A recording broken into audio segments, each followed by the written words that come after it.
legend where magic meets the heart. Command Pod, where the stories unfold, with heroes and villains new and old. Duncan and Sloan got the word, in the world of EVA we play. Welcome once again to Commander's Pod. My name is Duncan. I'm your pod father. I'm Sloan. And we are Jeffless today. Scheduling conflicts.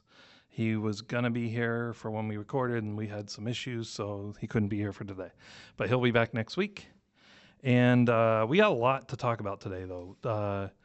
The bracket game changers changed. Yep. Mm-hmm. Some changes there. We got unbans. We did. Yep. That's exciting. We have new secret lairs. Yep. And an update on Spider-Man coming to Arena. Correct. So, let's get into, well, first let's do a Tales from the Table. Yeah. Okay. So we had our Commander Precon League this past weekend. We did. Yep. I won one. I did not win any in the league, unfortunately. So I'm sitting at a measly 7 points. Yep.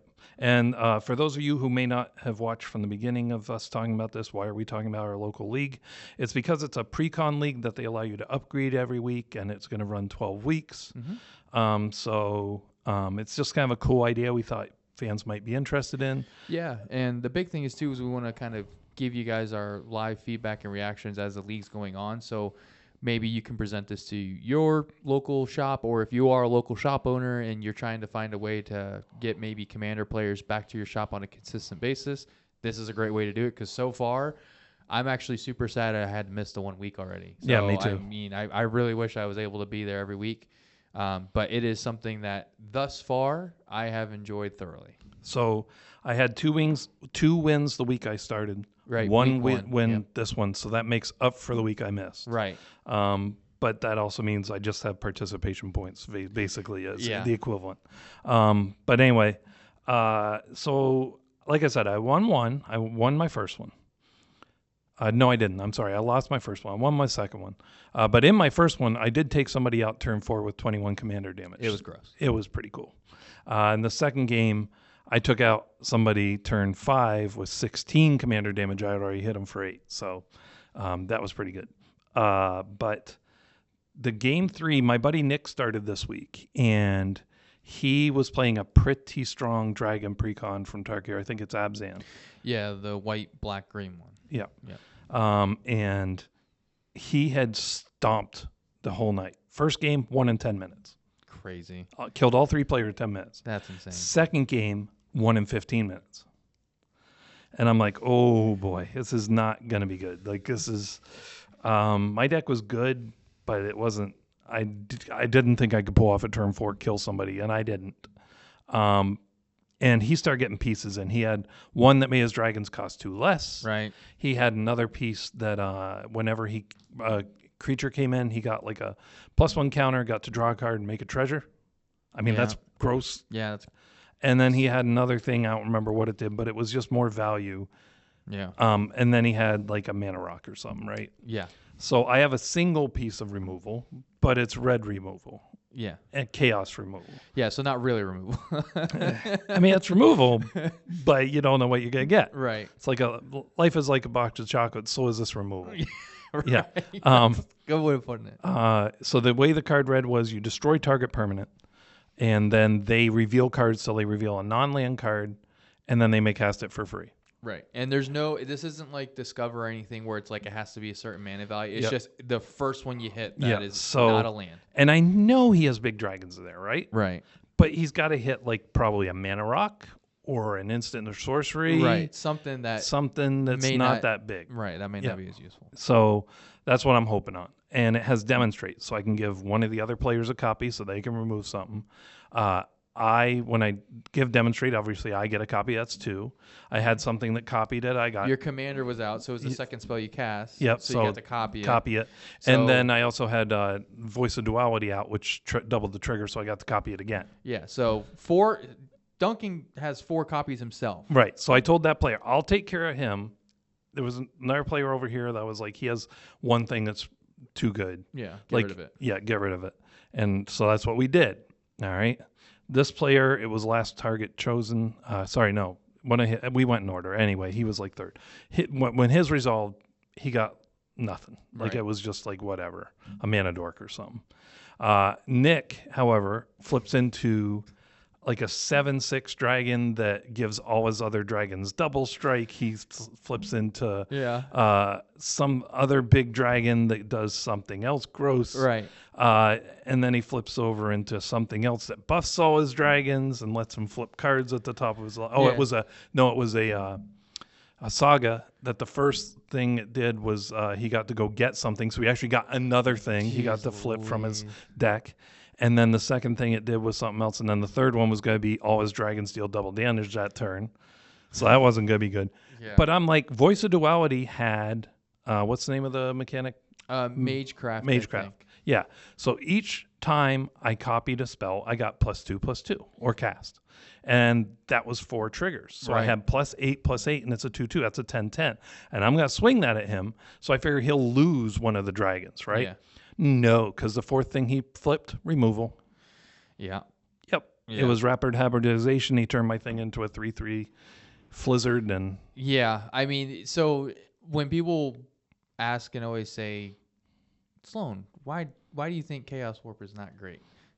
This is why. yeah, because this is very like Chaos Warp. It's if someone has a good deck, Chaos Warping doesn't do anything. Right. Like that's why, in my opinion, even though it's a very red removal, Red's got to figure out a different way to do removal because just giving people free spells is not working. Yeah, it's just it was a bad news. it's- And so he killed me first, and but luckily the other 2 players rallied and kept him from winning. Yeah, that's good. I did help a little before I died, Right. But they kept him from winning, and so it was a draw. So he didn't get 3 wins out of the night. Which would have been insane because that basically means because he missed the first 2 weeks. And just as a reminder, just for showing up and playing, each game you play, you get 1 point just for playing.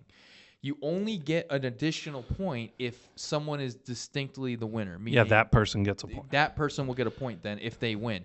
So if he would have won all 3, he would have had 6 points, which is 1 less than I have. Right. And I've played 2 whole weeks worth of game. You know, so And he doesn't care too much about how he ends up because he can only play every week. Yeah. But if he were to win every game the nights he played, it would be like as if he showed up every night. week, yeah. It's crazy. And then if he gets a week somehow where he gets to sneak 2 in a row, then yeah, I mean, Yeah. and luckily he's actually not missing this week. Right, because they're closed because they're moving down to a much bigger space. It's like 3 Yeah. times the size. So that's pretty cool. But yeah, so I had an oopsie, but it ended up okay, but it was bad. Like Yeah. it was way worse when I was done. I was like, sorry guys, I tried. Yeah. We also have a that doesn't do what you think it does. And it came up that night. My commander, if a spell targets and it's the second spell you cast, you can copy it. Right. Right? And there had been a ruling apparently that the one of the owners had made. Now, it wasn't the one who's an official judge, but he judges when that guy's not there. Right. He has some training, but he's not an official judge. And he had ruled that auras don't target. Right. So first of all, auras do target. They have a keyword ability, and that keyword says target. Yeah. It doesn't say it on the card. Because so a lot of times what the default ruling is, in case you're curious, is if the card doesn't say target, then it doesn't target. But there's always a clause. Enchantments, they say enchant creature, and part of that Well, keyword, auras. or I'm sorry, enchantment auras specifically say enchant creature. Right. So and enchant player, again, same it's thing. same thing if it's an enchant player aura. So what Duncan is saying is that keyword enchant creature or enchant player, when you look up that word, it says this is a targeting ability. Yep. So there's that. But then secondly, there was some confusion about the fact that when you copy an enchantment, it skips the targeting. Right. So now this is where the confusing part comes in. So if you cast it, you have to follow all of the steps when you cast something. Yep. However, when you create a token of something, you are no longer casting it, meaning the enchant creature technically is not part of it because that's the easiest way I can think of it is casting cost. It's not a part of the casting cost anymore. Right. You don't have to target anything. Right. You just get to it's slide part it of in the. there. So it's like when they say you have to name your target before you can pass priority on like Right. an instant or sorcery, right? Right. It's a very similar thing. Right. So it skips that targeting. Correct. Okay. So the way it works is it just slides on to wherever you want it to go, though. Right. It still goes there. Right. It just skips the targeting. And so people who play Zur the Enchanter know you can do that and just get past Shroud and stuff.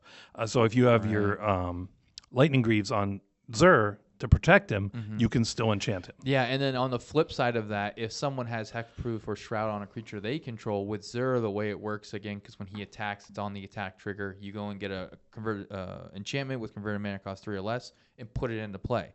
You're not casting it, so if I want to pacifism your commander, I can do it, even if it has Shroud or Hexproof. Or Ward or anything Ward else. or anything, because I'm not targeting it. It's just coming into existence on your creature. Yep.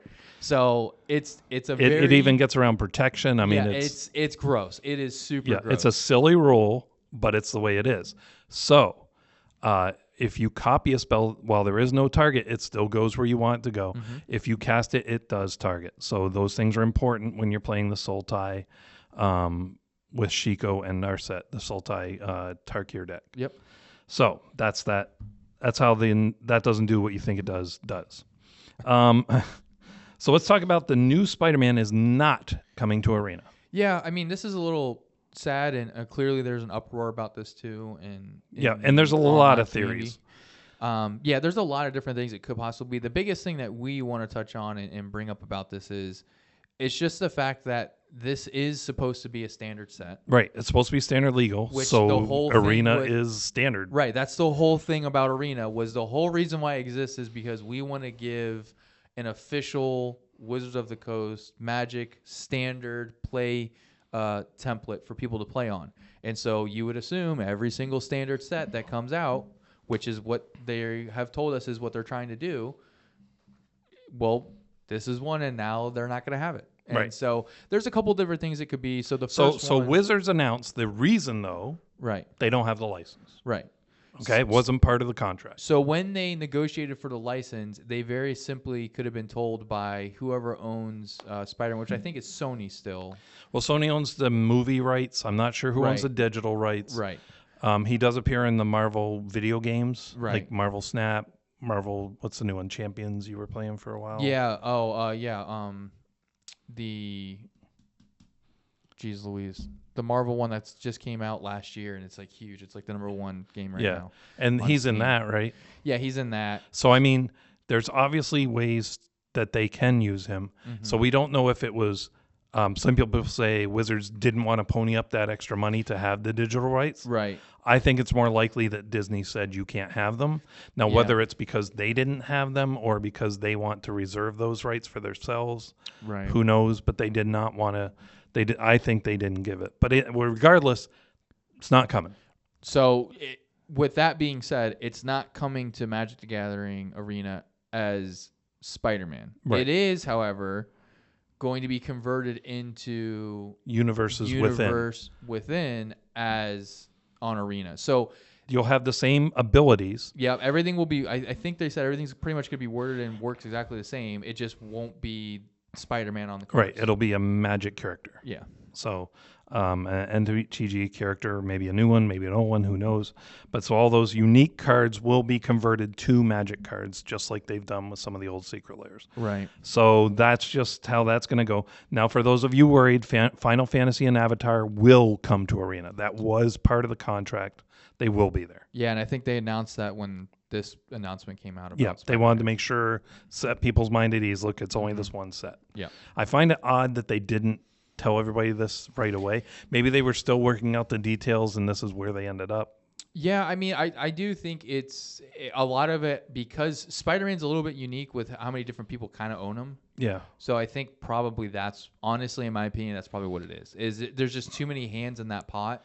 And it's too difficult. Yeah, they're probably like, no, yes. We're not splitting that one up. Yeah, we're not. We've already got 3 or 4 people getting this. We're not doing it anymore. Like we're kind of done with it. So, but you can still get the physical card version. So, and you'll still get the digital version, just in Arena, just not as Spider-Man. It will be something else, name someone else or whatever.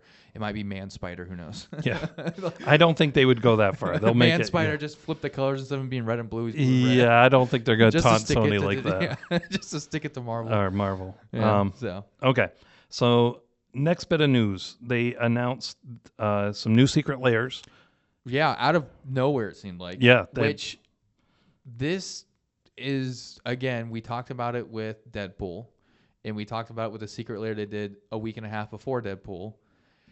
They're getting a little Secret Lair. They are, but they have quieted down. I mean, we haven't had one for a few weeks. It wasn't like when they did SpongeBob, and then the very next week they had that. They had Deadpool. They had Deadpool. Right, but here's the difference, though. Like, this is what, 3 or 4? So it's like they did one every week. But they often do that. When they release Secret Lairs, they often do a lot. I'd rather have them do it all in one day than every week have them do it. Now, the other thing is they announced the full deck list for the Everyone's Invited deck. Yes. This teased. was the big thing that everyone was talking about, Yeah. the tease, and they weren't sure if they were going to release the deck on the yesterday during the announcement, or if it was going to be later, and they were just announcing the deck, what it was, and it turns out they were just announcing the deck. Yeah, and they what it was announced the be. full deck list. They had already teased what some of the cards were. So let's get into that one first. So this and all of the Secret Lairs we're going to talk about come out May 12th. Yes. So if you want it, 12 p.m. Eastern Time, 12 p.m. Eastern Time, 9 a.m. Western Time. Yep. Those are the times that it's the same time, obviously, time zone. But that's the time that it's going to release. If you want to be sure to get this, get on that. Yeah. If you are late, there's no guarantees. We know how it goes. I doubt this will be as smooth as Deadpool was. I also don't. I think in my opinion, the only one you're really gonna see go wicked fast is going to be this deck.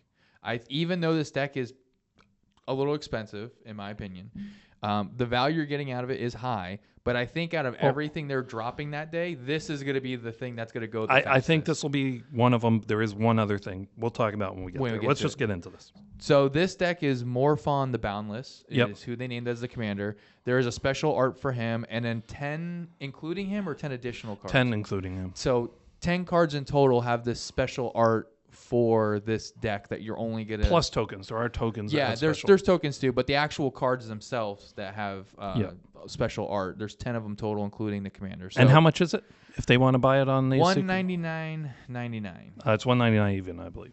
I thought it was $199.99. You might be right. I wrote down $199, but either way, $200 basically. Now they say that the value is closer to $350 total that you're getting out of it. Now they say that. That's what I looked it up. Right, that's what when you look it up and put all the cards in and everything. I came out with 330, but that's not going for which ones are foil and what. So it's probably right. And if you foil the foil ones, it's probably 350. And the other thing is too, you may not have these new special arts included in that price because again they're not out yet. So they might not have like these special arts. Yeah, this was just for basically the cheapest version of all these cards. Right. It was $330 value. Right. So if you do end up going with this, you at face value, you're technically netting over $100, give or take. Yeah. So there is value in the deck for sure. In regards to the actual build of the deck, it's pretty tuned. Yeah. I would say. Well, it's pretty cohesive. Tuned, I wouldn't say, because it's not optimized. That's what I consider tuned. You know what I mean? But it is tuned in. It is. Well, I would say tuned is the fact that it actually has a central theme that's pretty consistent. You can see it. Optimized is getting better versions to make it. Okay. Yeah. More, I mean terminology. Yeah. It's to shrink to narrow the vision on it. It has a very specific theme, and it goes for that theme well. Yeah. It is not an optimized deck. It has no game changers at all. This is listed as a tier 2. I checked that out. I put it into the little calculator, and it came out with tier 2. So that idea is you can still upgrade it. You can still make it yours. You can make it better if you want. You can run it as a 2. Yeah. You know.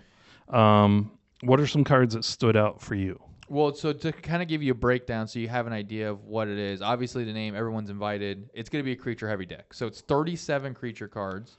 You're going to have 7 sorceries. You're going to have 6 enchantments. You're going to have 5 artifacts, 8 instances, 37 lands, and then 4 cards that they're calling kindred cards that are kind of a little, like there's 4 in there, but there's like 1 enchantment, 1 instant, and they all care about creature type. But those specifically, they are very the whole reason why they're in here is because they only care about creature types. So I mean the big thing here is when looking at the creature list, they got a lot of creatures that like you build command like that is a commander. Yeah. It's almost like they just like the whole everything's invited is like what's all of like really these cool commanders. Great, we're gonna throw them all in one deck. Like that's kind of what it feels like. You have, Bernard Ginger Sculptor. You have Bruce Tarl. You have Kiri. You have a Sliver. You have Rin and Siri. Like you have all of these cards that are like pretty iconic commanders for the tribal playstyle. Right. Put into one deck. Right. I remember World Tree's in there. There's Yeah. a lot. I think this is a lot of callbacks. It's a lot of cards that people like. Yeah. I think that's fair to say. Bitter Blossom's in here. Like you Yep. haven't seen really anyone tinker around with Bitter Blossom in a little while. Right. It's been a little while, but Right. when they did, you saw it everywhere. Right, Like exactly. what- And yeah. so, there's a good chance that that's going to jump back up in price because it's in this deck. You have Black Market Connections, which is getting another reprint here for this deck, Yep. which they just did last year with Assassin's Creed. It's a great card, though. Again, it's a really good card. People love it. Now, I will say Duncan definitely is not a fan of the land base. 37 lands, and only 8 of them only 11 of them are basic. But I do get it when you're playing a 5-color deck. Yeah. So, but yeah, you have like Coat of Arms is one of the artifacts in here. They actually bless you with a Soul Ring and an Arcane Signet. They Yep. stopped putting Arcane Signets in some precons for some Yep. reason. So, but yeah, I mean, it's very, very much themed. They did a good job with kind of the idea Yep. of. Everything tribal. Yeah, just we're gonna make it so every single time you put something out, a bunch of things are gonna trigger because it hits everything. So Right. you do have a good amount of shapeshifters in here too, which have the changeling ability. In case you're not familiar, which means they're every creature type. Right. So you do have a lot of stuff like that in here. So I think it is a pretty cohesive deck. I think right out the box you could definitely have a lot of fun with it. You can do some pretty fun shenanigans with it, with all of the different things that you can have happen and trigger just off of one casting of a spell. Yep. Which is pretty cool. So I do think that, in my opinion, overall, I don't think I'd ever pay $200 for Precon, personally. But I might do it again, even though I don't know. I'm not that into creature heavy decks. Yeah. I have a few, but they have cool things they do. Right. And this has cool things it does. But I mean, Yeah. there's specific themes. They're not really attacky. This one seems like it might be more attacky. But yeah, I might get it just because it does have some cool art. But yeah, and that's what I was gonna say too. So the 10 art cards, the 10 cards with the crazy art on it. There's a couple here on the website I'm looking at, Magic Gathering. I'm just on their website. The art is very loud and very busy. Like there's a lot happening in each picture. Maskwood Nexus has like this giant tree and there's like 40 creatures on it somehow in the art. So there's a lot going on in the art, and the art style is very I would say it's almost very fairy tale-esque in the sense that it's very imaginative. Yeah. Like there's like kind of weird, it's like a weird art style. So if you're very into that, obviously this is definitely gonna be something you're gonna like. Yep. And you'll kind of notice that the other Secret Lairs are releasing with this are kind of similar. Like their art style is a little more out there. Yeah. These than are what not we've seen. subdued Yeah. art styles for these Secret Lairs. Yeah. These are very much kind of all in the same theme. I'd say you're either going to like them or you're going to hate them. Yeah. You know what I mean? Yeah. I mean, I can definitely see that. So there's. Because some people are traditionalists. They like tradition. You're not going to get that out of these. Yeah. These are not the droids you're looking for. Yeah, these are very busy. These are very loud arts that we're about to go over, and you're probably seeing some behind us now. So, but yeah, I mean, I think overall, I think they did a good job with it. Calling it, everyone's invited kind of makes sense. You have a lot of like the big time commanders that you always see out in this deck, and so that's super fun too. And so I think overall, I think this will sell out really quickly though, because I do think a lot of people are excited about this. Yeah, they've been talking about it for a while. They hyped Yeah. it up a month ago or so. Yeah. People have been waiting. So May 12th, you can get yours. Yeah. So the rest of them are what they're calling the Ultimate Pencil Superdrop. Mm-hmm. Now, you don't have to get them all at once, but if you get them, that's what the bundle's called. Yep. Right? So there's some stuff to talk about here, too. So the first one is KEXP. You Are Not Alone. It's supposed to be like a radio station theme, I guess. Yeah. Price on this is $29.99 for non-foil, $39.99 for foil, so your standard pricing. Yep. Cards here are Cultural Exchange, Folio of Fancies, Concordant Crossroads, Rites of Flourishing, and Font of Mythos. Your value here is right around $55. Again, that's just cheapest card available. Right. Not foiling it out. Not foiling it out. Of that, though, Concordant Crossroads is about $20 right now, and so is Font of Mythos. So that's most of your value right there. Right. But yeah, what do you think about it?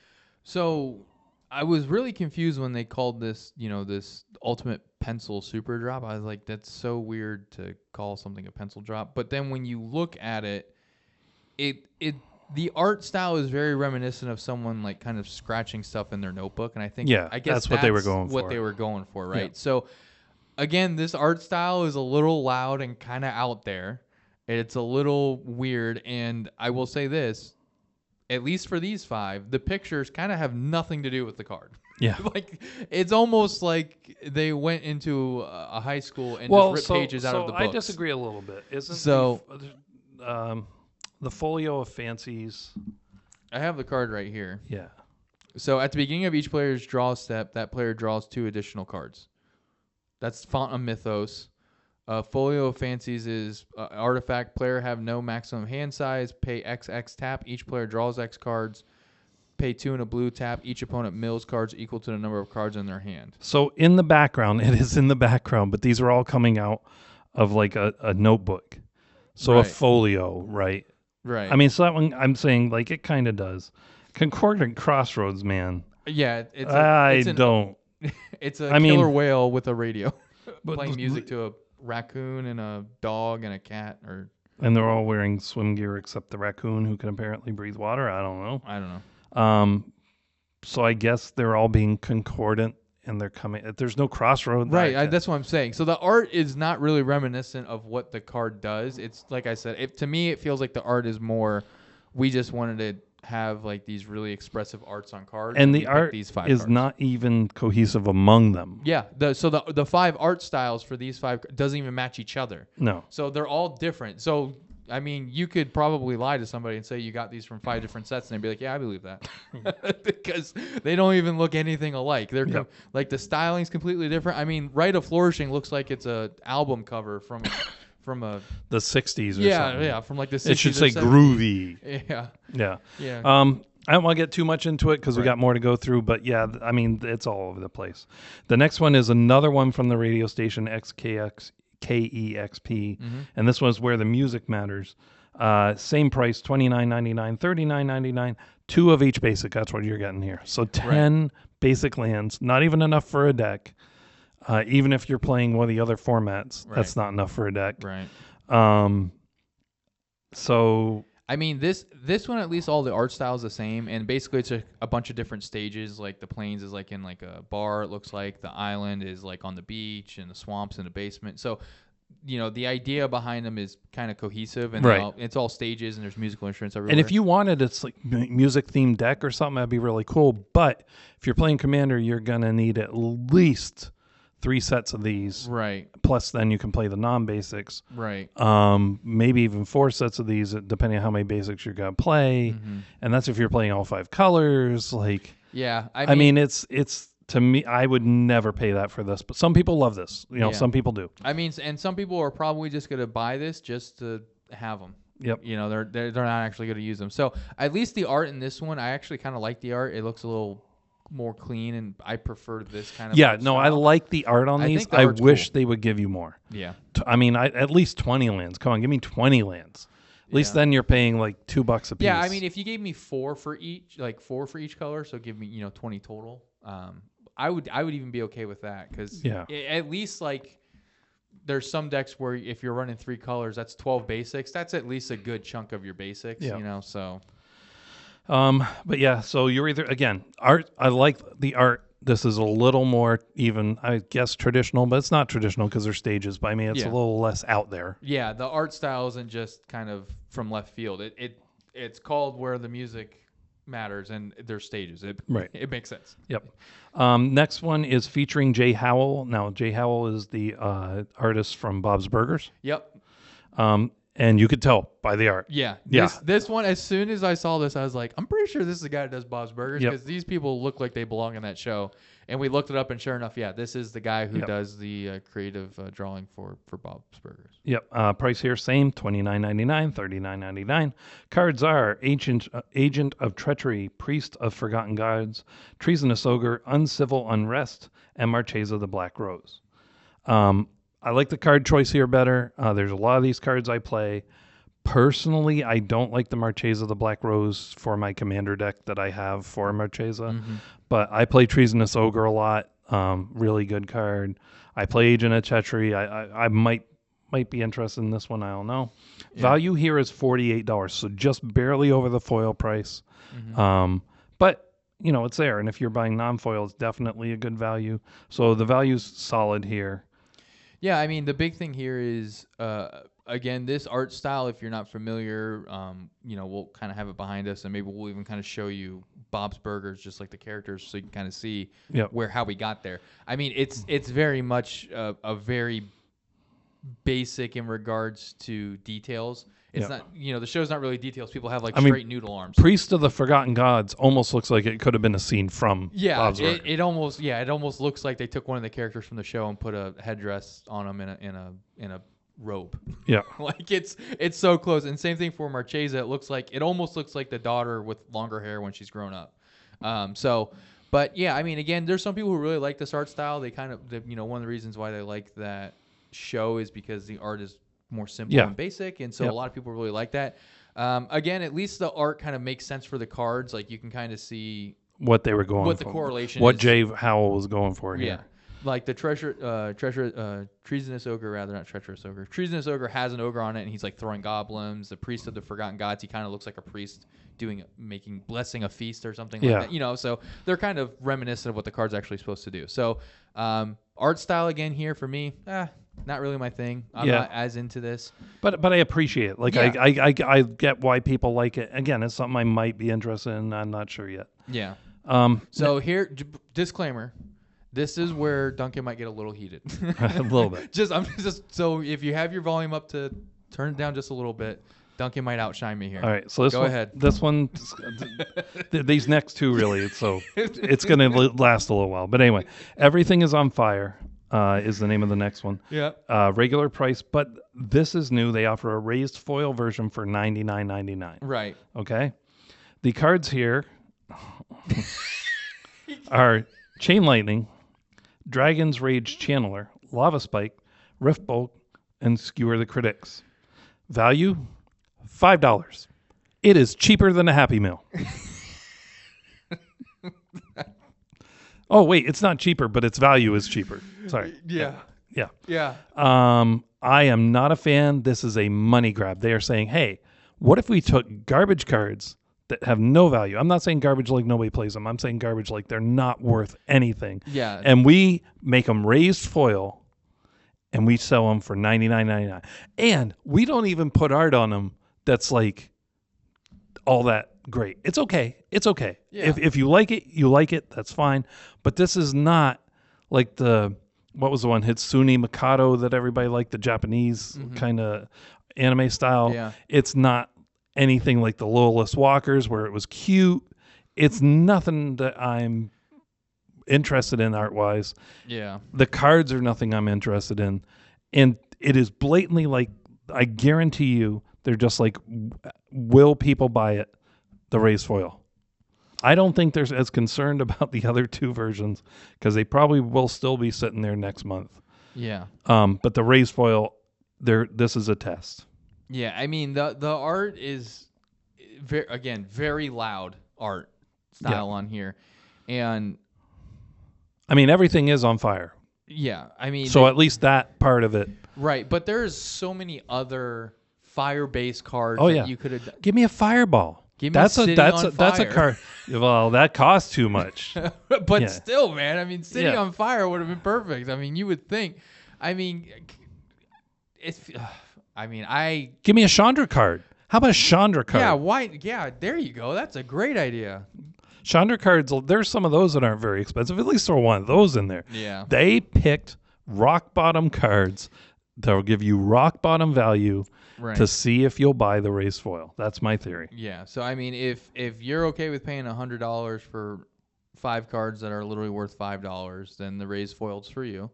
Yeah.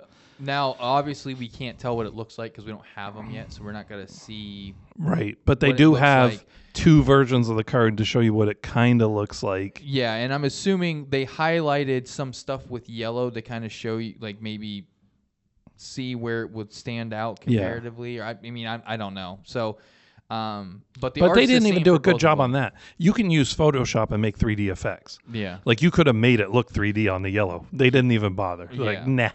So, I mean, it's going to be one of those things where I think Duncan's right in a sense. I think this is a test to see if people care about the raised foils. And then furthermore, see if people are willing to pay $100 for $5 worth of cards. Yep.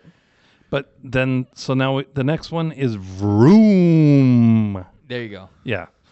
He didn't like how I said it the first time, so I made sure to say it different. Thank you. Same exact offering as Everything is on Fire. Raised foil is $99.99. The others are the normal price. A little bit better card choice here. A little bit. Yeah. Very, very minor. 1 card saves it. Well, 2 cards save this. Yeah. So here we have Lava Dart, Monastery Swift Spear, Soul Scar Mage, and Underworld Breach. And the last one is Mishra's Bauble. Right. This one will sell out. I am calling it now. It will sell out in the raised foil. Right. Because of Underworld Breach and Mishra's Bauble. Yeah, I agree with that. I think those 2 cards solely are why people would buy the raised foil, especially if it looks Despite clean. the fact that the value here is $12. Right. And that's only because of Underworld Breach. Right, which is I think is 8 or 9. It's $7.99. Yeah. So, I mean, again, it's a money grab. They are just testing, and they're like, well, what if we is it going to sell better if we put a little bit better cards in there? Does this make a difference because people play this? I hope you all don't fall for it. I hope nobody buys this in the raised foil. I'm not going to buy it. At first I was like, well, it's Underworld Breach. Would I? No, I'm not going to do it. I am not going to play their game. Yeah. This is a marketing test. You guys have the ability to make your voice heard and not buy it. Magic players are not very good at this. I am begging you, don't buy it. Yeah, and I will say too, not a big fan of the art on these 5 either. Again, it's very loud. It's very busy. Like looking at it, I feel like if I were to stare at this, especially in a raised foil for an entire game of Commander, I get sick. Yeah. Like the art's very busy. And the other thing that's kind of annoying is too, they called it Vroom, and there's 1 creature on here with haste. So I don't know what they define as room. But things not being able Vroom to the bank. Yeah, That's what they're hoping. yeah. Vroom I to mean, the bank. there's no vehicles on here either. You literally have cards in your game called vehicles. Why did you not make a single vehicle in the Secret Lair called Because they Vroom? couldn't call it ka-ching or you might know what they were doing. That's why it's called Vroom. But come on, man. Like Wizards, you Do better. were like you did Deadpool so well. Yep. So well, and you tricked us. Guess what? You did April Fool's us. Yeah. Because we were tricked. We thought we had a new Wizards of the Coast doing Secret Yeah. Lairs. Boy, were we wrong. Yeah, the trick was that it ran smoothly. It was a good secret lair, and everybody was happy. Yeah, and everyone That was the loves April it, Fool's and part. Now we're people- going to be right back. Now we're right back. So I'm expecting the website problems and everything else. Unfortunately. So, but I mean, again, they just when we're recording this, they announced this on Monday, like in the middle of the day, I think it was Yep. around 12 p.m. You said so. They announced it and everything. So, go take a look at stuff, see what you think. Honestly, I'm with Duncan on this. I would not buy into the raised foils. I don't think. I wouldn't buy into anything for the Everything is on Fire in the Vroom. I wouldn't touch it with a 10-foot pole, and I don't think most people will. Yeah. Except for the raised foils. I'm afraid people are going to fall for it. Yeah, I mean, I if you like this kind of art style where it's kind of more chaotic and there's not really organization to anything and it doesn't really match up with anything the card is doing, I know some people really like kind of crazy art and they want to show off crazy art in their decks, which if that's you, man, go for it. But I mean, I would definitely say if you are going to get it, at least don't get the raised foil, please. Don't fall for any of it. The value is not there. It's Go make your own proxy if you want chaotic art. You know what I mean? yeah. But anyway, time's running out. Let's move on to Game Changers, updates, and unbannings. So Yeah. This was last week's big news. Yeah, this was last week's big news. Literally Right the day after- after we yeah, recorded. Yeah, I was like, really? Yeah, couldn't have happened the day before, but I guess that was on us too because we knew they were going to do it because they kept announcing it was the 22nd, and then we recorded on the 21st anyway. Yeah. So that's kind of on us. But so you guys have probably had a week now, a little over a week now to kind of mull this over, and so we just want to give our thoughts. So first off, no bans, just unbans. Yep, which is nice. Which is super fun. We don't have to worry about going through and digging stuff out of our decks. Now, sad news for you prospectors. None of those 3 that they banned back in October got unbanned. Yeah, unfortunately, they're still banned. However, I think most of the community would say they probably need to remain banned. The only one that might still have a little bit of guff is Mana Crypt, I think, which is rightful, in my opinion. Yeah. But needless to say, so they went over some unbans. So in regards to the unbans list, Gifts Ungiven, Sway of the Stars, Braids, Cabal Minion, Coalition Victory, and Panoptic Mirror. Panoptic Mirror were all unbanned, but immediately placed on Game Changers. Which they hinted that they were going to do. Right. Which, and again, this is kind of to the idea that I talked about originally, where they have this now, which we initially talked about. I mean, it must have been 30 episodes ago now, where they needed to have a casual ban list and a competitive ban list. They got that with the Game Changers list. So I do think having this Game Changers list is now kind of showing what they can potentially do in the future with these unbans. Yep. Which is kind of cool to know, like, hey, we actually could, if we get this bracket system set up well, we could have such a cohesive idea of what is competitive play and non-competitive play just from this Game Changers list. So we kind of assumed that was going to happen. Thoughts on all the ones they unbanned? Excited about Sway of the Stars. It's going in my Nekusar. Panoptic Mirror. I don't think it's that gross, but people use it for gross things. It is used for chaining extra turns, which is not okay, but the way they set up the tiers, it's protected. Right. Even in tier 3, you can't chain extra turns, so I'm okay with this. If you're going to use it that way, it's going to be in tier 4 and 5, and more power to you. That's pretty much all I care about. Yeah, I do think that putting these on the Game Changers list to just kind of keep an eye on them was the right thing to do 100%, and I think that they should always do this. I don't ever think they should just fully unban something and let it out into the wild.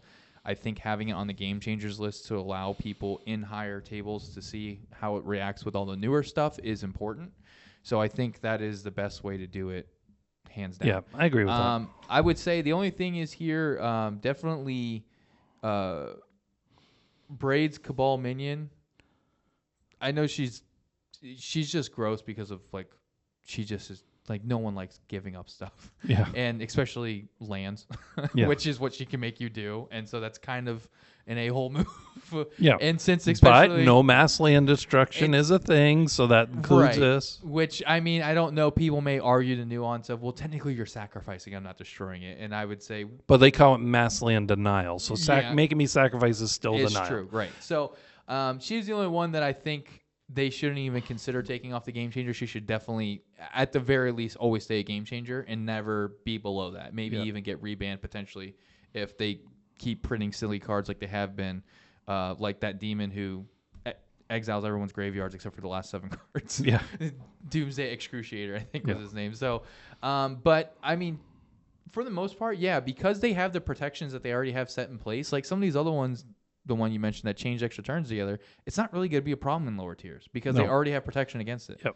You know, so I don't foresee really any of these other ones becoming a big issue if they remove it from the Game Changers list because of the way they've already set up the brackets. So the only one I think that would be an issue is probably Braids, just because of she's just gross. Right. So they also removed 2 cards from the Game Changers. Right, yeah. They took 2 off, which we kind of called, Duncan definitely called this one for sure, the first one. Yep. Trouble in Pairs came off. Yep. And then and I said that really didn't belong there. That's a catch-up card or a trying to keep up card. That's not a I'm going to win the game or I'm getting ahead card. Right, and I think maybe initially why it was on there, kind of looking at it, stepping back, is just because a lot of draw in a color that doesn't have draw. In a color that doesn't have draw, I think that's kind of why they were like, well, this could potentially, someone could draw, a lot of cards in one go around and, whatever. So, but it's not enough to where, like you said, it's going to be game ending. Even if they draw 3 cards in one turn, yeah, it's a lot and it definitely helps, but it could only be either catching up, like you're saying, or if they draw 3 cards, I mean, if they draw 3 cards, it's because you've attacked them, you've cast multiple spells. There's things that you did to cause that caused it. So, And then the other one is Trinisphere. This one's a little odd because there is some negative context to this card, but I don't think it's worse than a lot of the other stacks cards. Yeah, the big reason why I think this one isn't as bad is because of the fact that a lot of the 0-drop stuff is a game changer. So it's kind of like, well, no one, and the other thing too to kind of emphasize, which I'll kind of keep reminding, is the Game Changers list is not for high play. Because again, there's no restrictions for high play. You can do whatever you want. The Game Changer list is to protect tiers brackets 1, 2, and 3. Right. And when you're protecting brackets 1, 2, and 3, sometimes you overprotect. And I think this going on, there was overprotection because they already have so many things set up that it kind of nulls this at lower tier. It's kind of like, okay, cool, for all those 0 drops I'm gonna cast, that are almost all on the Game Changers list. Like, I don't know, what else anyone would really cast that this would greatly impact, right? Right. So, I mean, there's that. So it's one of those things where, sure, there's certain cards where, some fetches or something like that are 2 drops or whatever, and they cost 1 extra. Okay. Yeah, it cost me. It's one not extra. gonna have that big a deal. Yeah, it's not.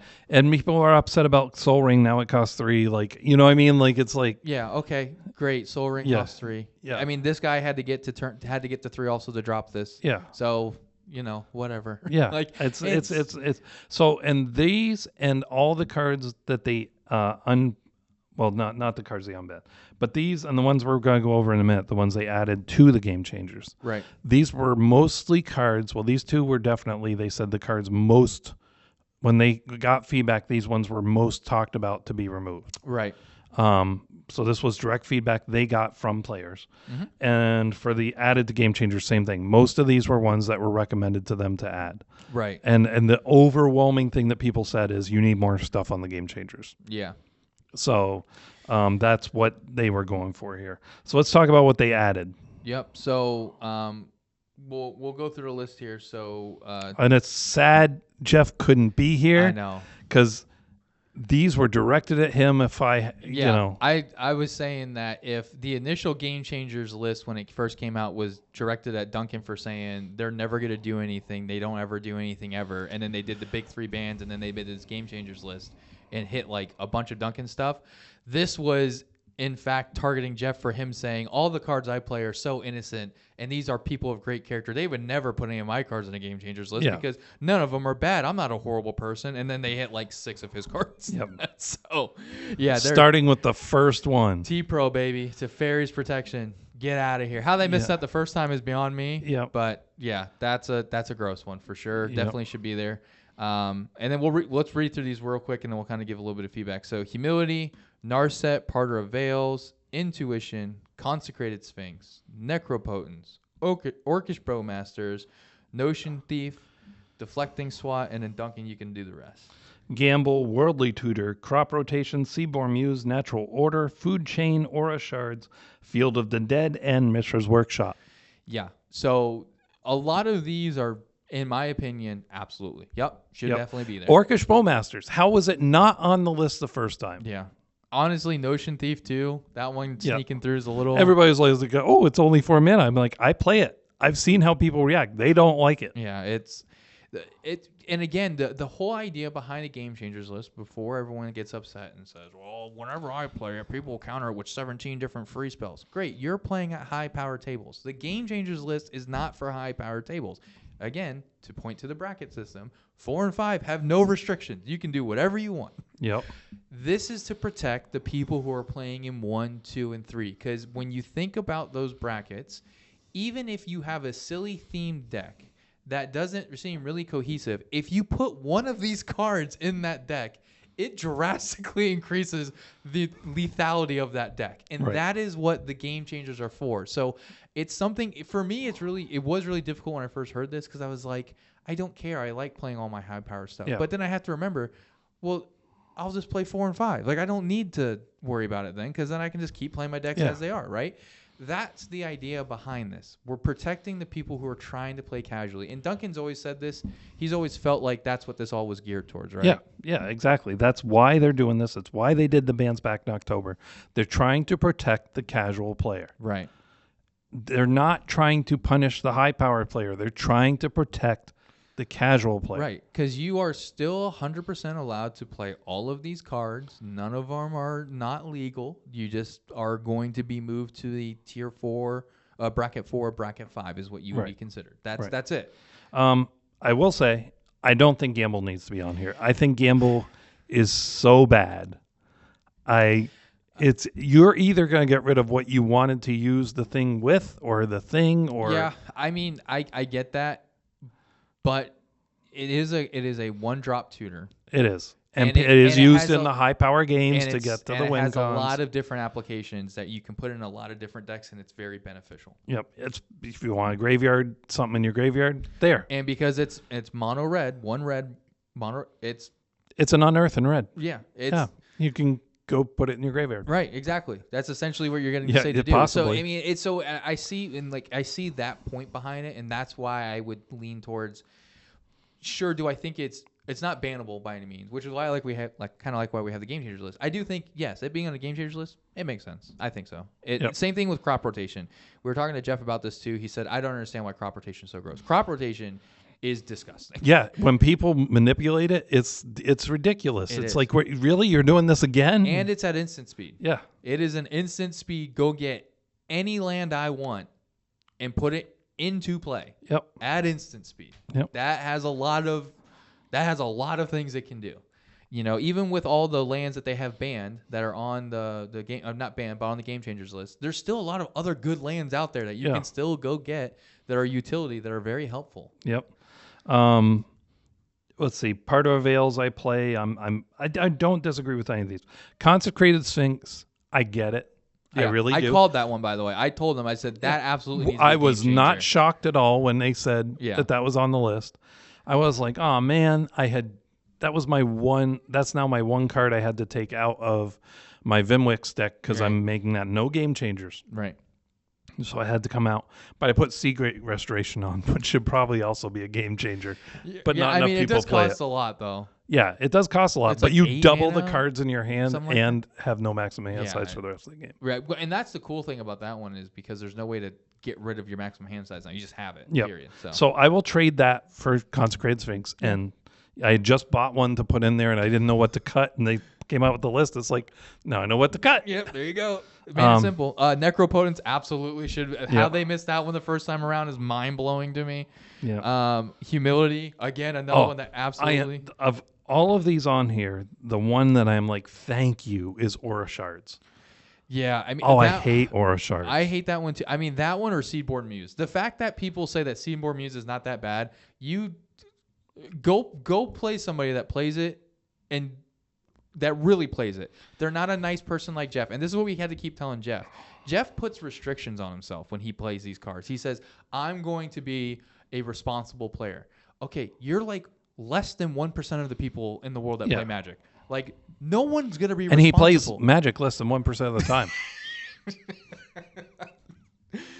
But that is not a reality that we live in, all right, Jeff? Sorry. No. Yeah. People are not going to play responsible. They are going to do everything they can to win, and a lot of times that means making broken combos. In fact, he was like, how can you break crop rotation? I told him like 4 ways in Yeah. 10 He's like, seconds. well, I've He's like, never done that. Yeah. Well, yeah, again, you're not normal. I don't know why you do that to yourself, but that's how you play Magic. Play Magic that way. But yeah, no one else does that. So, I mean, there's definitely these are definitely good picks. I don't humility see again. Why wasn't it? on yeah, there? how that missed the first time. Yeah. But yeah, I mean, I don't disagree with any of these. I don't foresee anyone really coming up with a good argument why they shouldn't be on there. Yeah. I mean, they're all pretty solid picks Yep. for sure. The last thing I did want to bring up though before we kind of start rounding everything out about this was in this article that Gavin put out. If you haven't read it yet, please go read it. It's a longer one for sure. He talks about a couple of different things, but one of the things I thought was cool was that he said that when they officially launched this bracket system, it was right before MagicCon Chicago.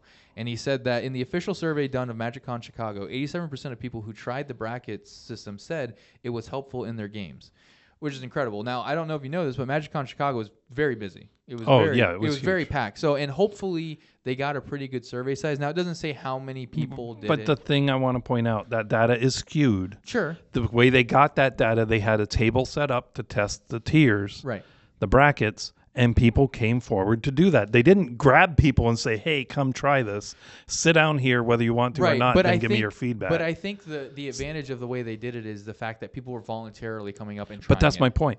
Somebody who was hating the idea was not going to go to that table to try it. Sure, maybe. I mean, the people that were going there, but even I would like to have better seen what was their opinion before and after. Did they Right. sway anybody? What, something like that. But it is cool. I mean, that is promising. I'm just saying it is skewed. We don't know how many people they've converted to like it a little more. right. And then the other thing is he goes on in the article to talk about how they've also gotten data back from the Magic Online community, MTG Go. They've also talked to Amy, who runs Spellbot, and also through their Discord server. They've gathered a bunch of information. He says, unfortunately, I haven't responded to everybody. Obviously, I can't. But he has tried to read every single comment he can regarding the bracket system. Which is really cool. Which to me, that puts a little bit of like relief and joy, at least on my side of, okay, if he's being honest, again, I don't know Gavin personally. He's not like my BFF, and I don't text him every night. No? No. But if he's being honest about this, like that makes me happy to know that he cares so much about making this product the best it can be that he's taking time to dig through what I can only assume is thousands of comments and responses. Oh, I'm sure it's tens of thousands. You're right. So, and the rest of the people on the board too, don't forget, they're also all people who love this game. You have Josh Lee Kwai, Rachel Weeks, and some of the other people who were on the previous committee came back to do this officially with Wizards. So Olivia's on it. Olivia. So the other thing I want to say is he said there will be no changes to the bracket system. They know that they need to change it a little bit, but they want to let it breathe. It was only just announced a couple months ago. Right. They want to give it time for people to try it out. They already have some things in mind. Like one of the things they said is it's been suggested maybe making Sol Ring a game changer, but allowing every bracket one game changer. Right. Therefore, everybody can play it if they want. Right. That type of thing. They're not saying they're going to do that. It's just one idea. Yep. So, they're going to make some changes, but it's going to be later in the year, maybe August through October, November, somewhere in that range. And in the article he mentioned, he goes like, we understand that when we say few tutors, what do you mean by few tutors? When we say mass land destruction or mass land denial, what do you mean by mass land denial? When you say chaining turns, what do you mean by chaining turns? So he understands that there are vague terms that they used initially. And again, like Duncan's saying, a lot of that is because they wanted to get this out there and at least start getting ideas of how to fine tune it, for sure. And so the last thing they did in this article is they kind of breezed over some potential cards that are cards they thought about taking off or cards they thought about putting adding to the Game Changers list. So, there was Farewell at one point. Alms Collector was another one they were discussing. Mana Drain, Mystic Remora, Force of Will, Time Twister, and Wheel of Fortune. Right. Force of Will, obviously, they were like, do we want to take it off? Right. Grave Pact and Dictate of Erebos. And the thing I like, though, in this article, he talks about why they were thinking about it and why they did or didn't. Yeah, he goes into breakdowns for all of these cards that I'm mentioning. He kind of has them sectioned off. That's a huge time. It is. And again, that brings me, kind of a little bit of relief and happiness knowing they're putting this much time into it. So Necro Dominance, Cradlehoof Behemoth, The Great Henge, Green Sun Zenith, Court of Calling, Finale of Devastation, Tooth and Nail, Defense of the Heart, and lastly, Sol Rings on this list. But again, that's probably behind. So it's not that it will never be a game changer, but it might be a game changer, but. Right. The game changer, but everybody can have one game changer, so there's your Sol Ring. Something like that. Yeah. But there's a lot of time they're putting into this. I know that it's a polarizing thing. Yeah. I do think the game changers is a little bit more receptive audience than the bracket system. People don't like being told they're in a bracket. Right. Don't tell me I'm in a bracket. Yeah. That type of thing. But I think most people they agree with some of the game changers. They disagree, with some of the others. But they're talking about it. Whereas some of the brackets, some of the people are just like, I'm not doing that stupid thing. Yeah, I mean, it is funny because at our shop, we do have a handful of people. I'd probably say a little bit more than a handful of people that are kind of known as the higher power table players. You know, they have really well-tuned decks that are very expensive, have really expensive cards in them. And even those people know what the game changers are. Even though they may not abide by those rules, they at least know what they are. Yeah. And they're being aware of them. Right. And they have comments on it, which means that they're listening. You know what I mean? Yeah. So that's encouraging. But yeah, so anyway, it's a very interesting article. If you have the time, go ahead and read it. At the very bottom, he goes through every single card. Yeah. That's on their MY. He did that before, but he just kind of copy and pasted that. Each card that they do, he's telling why. He's explaining the thinking. Each card they don't, he's trying to explain, well, people suggest this, why don't we? That type of thing. It's a very good read. But that's all the time we have. A lot we went over today. Sorry Jeff couldn't be here. Yeah. We'll have to get a cup for his tears on his Teferi's protection. And his necropotence. Yeah. If you want to email us, you can email us cast@commanderspod.com. If you have any suggestions, comments, concerns, ideas, feedback, whatever it is. We love hearing from you guys. Yeah. You can always check us out on YouTube, Commanders Pod. We're on pretty much every streaming thing you can think of, Spotify, Apple, YouTube Music, you name it. And if you really want to support us, you could go patreon.com/commanderspod. We'd really appreciate it. You might have noticed better video quality lately. We bought some better videos equipment. So that was an investment we made, but I think it's worth it. And we can do those things thanks to our Patreon supporters. So, and that's all the time we have for this week. Until next week, thank you guys for joining us, and we'll see you then. Commander Pod, where the stories unfold, with heroes and villains, new and old. Duncan and Sloan guide the way in the world of games we play. So tune in, friends, let's fly and go. The Commander Pod, the love will show. From our decks to yours, we share the spark in the world of magic. We'll lead